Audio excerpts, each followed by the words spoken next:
Hello, class of 2017. Well, first and foremost, let me say thank you to Chancellor Spencer Stewart for his leadership and for inviting me to share this day here with you. Let's give your Chancellor a big round of applause for his leadership.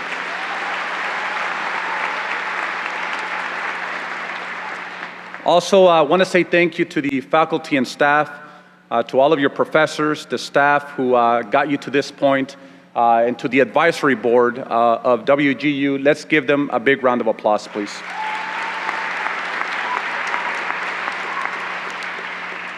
And to all of your parents, spouses, significant others, your children who have stuck by you in the last couple of years, let's give them a big round of applause for sticking by you through the good and the bad.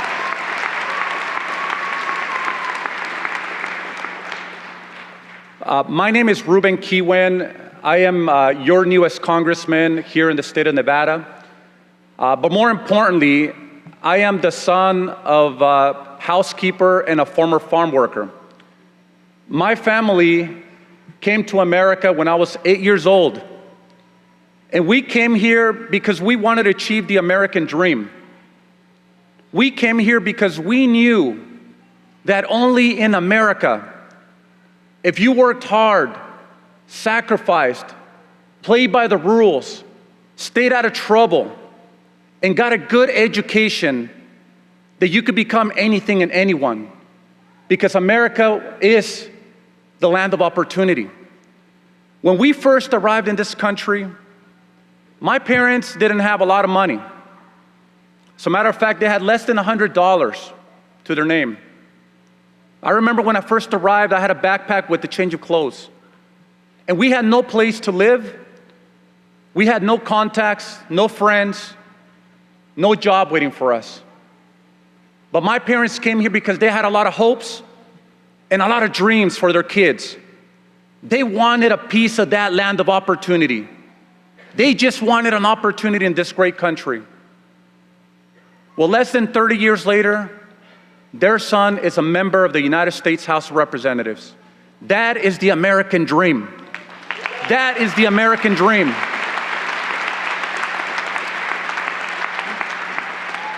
But I also understand that that American dream wouldn't be possible.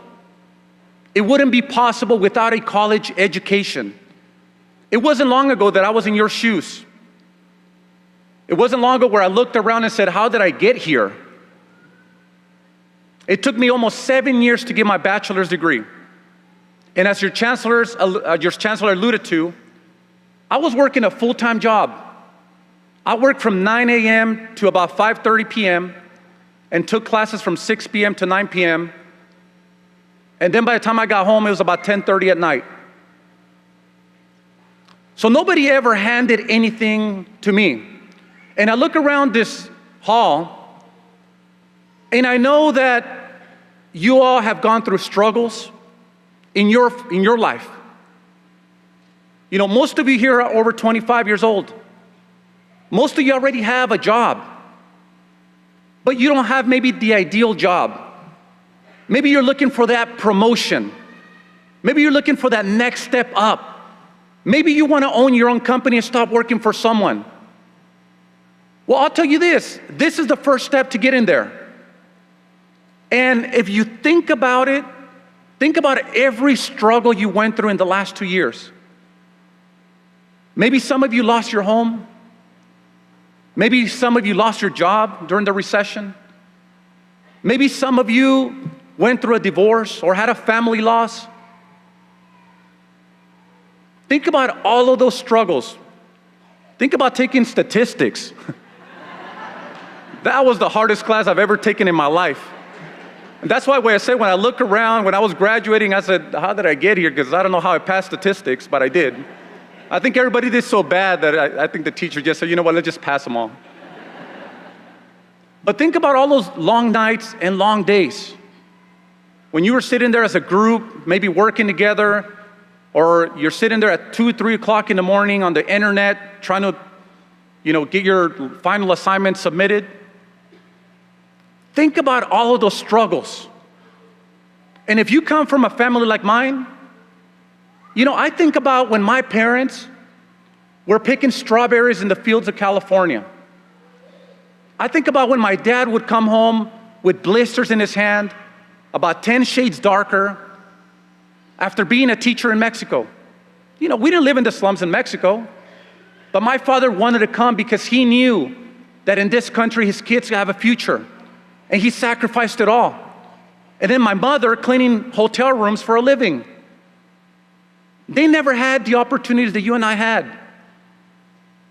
We live in the most powerful country in the world where you could become anything and anyone. And so you're here today, maybe in the pinnacle of your educational career. Some of you are getting your bachelor's, and as the chancellor alluded to, some of you are the first in your family to graduate from college.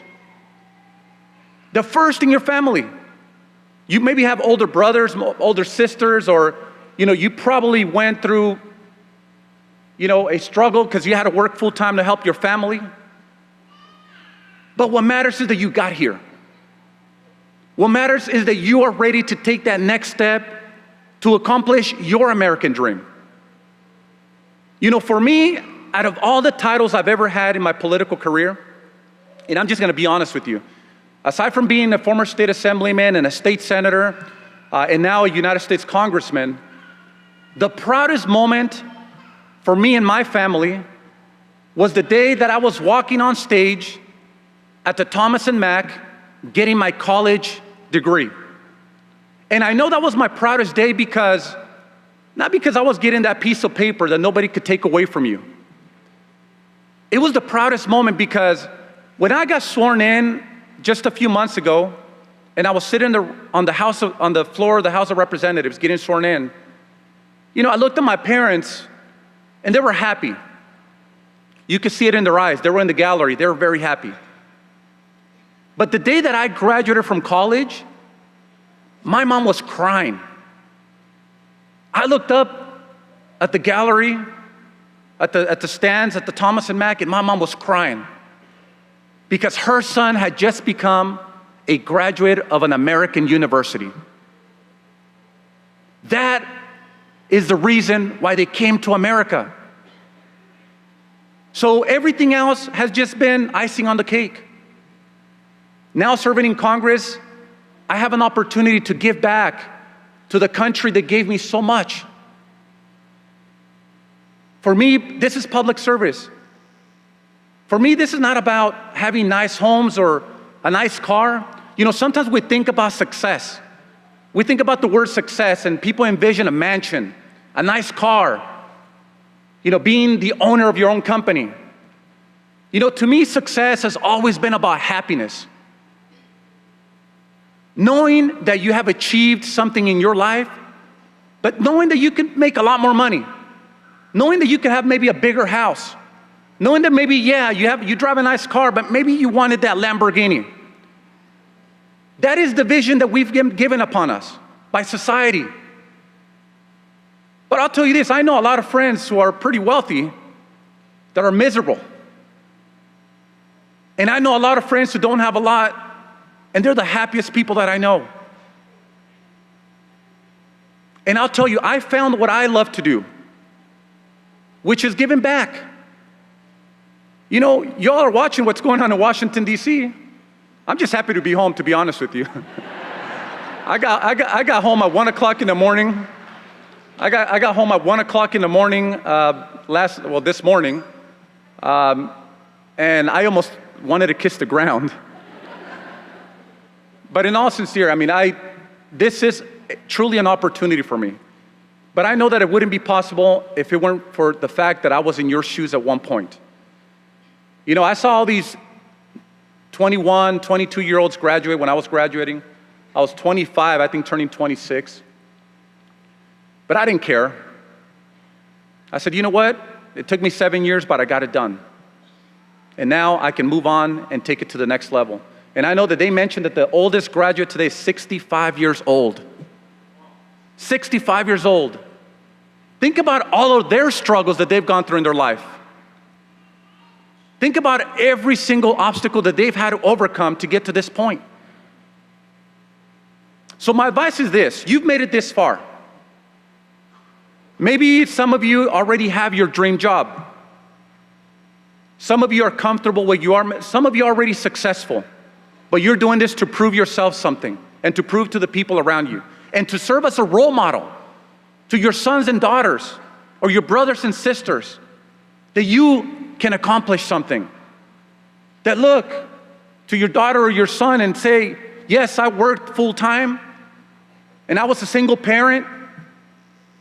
And yes, we lost a home or a family member or we went through a divorce, but I was still able to graduate from college. So when those kids grow up, they look at you and say, if my mom did it, if my dad did it, I can do it too. And today is that day. You're looking around and I see a lot of kids. You're doing it for them because they're looking up to you. Not only are you the next generation of our workforce in Nevada,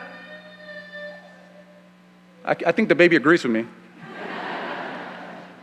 But also your kids are gonna be looking to you for leadership to achieve their dreams. So remember that today is not just about you.